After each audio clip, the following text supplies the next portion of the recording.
Why is it important for people to architect their life? Oh, simple. Well, let's see. You when you go to build a house, you have a blueprint. When you build a company, you have a blueprint. You have a car, you have a blueprint. How come you don't have an architect for your own being? I mean, let's take it to the spiritual for a minute, if you don't mind me going a little ethereal. No, no. You come from some place. You call that whatever you want, and when you die, you're going to go to back to that place again, whatever you want to call that. I'm not here to tell you what to call it, but what you do in between is this opportunity to architect the life of experiential experiences, whatever they are: business, personal relationships, travel, accomplishments, whatever is interesting to you. But a lot of times we go out there and we do education. We supposedly are educated, but we come out dumb as a brick. We're supposed to be entrepreneurs, but we really don't know how to connect with people because we don't know how to connect with ourselves.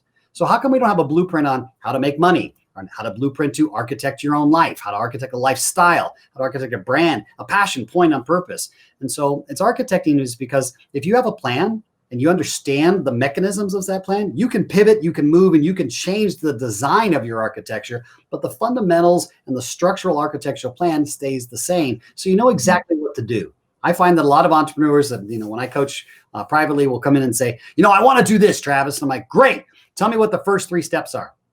Well, that's what you're for.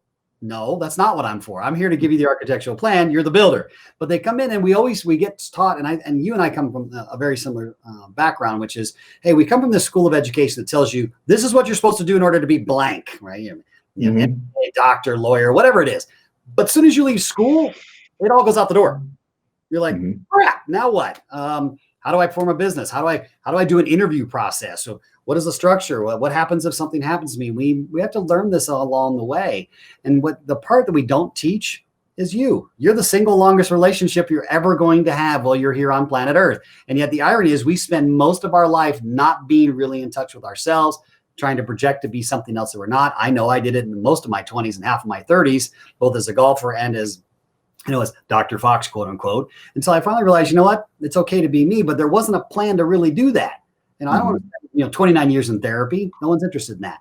I don't think I need to go, find myself, because that means I left myself at a bus stop or somewhere. I need to go pick me up. And like, where did me find myself? I'm with me 24 hours a day. Makes no sense.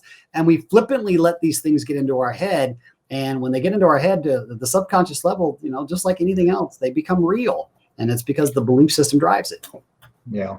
I think the conversations that we have in our head are very important, and we need to. Everyone needs to be, especially now.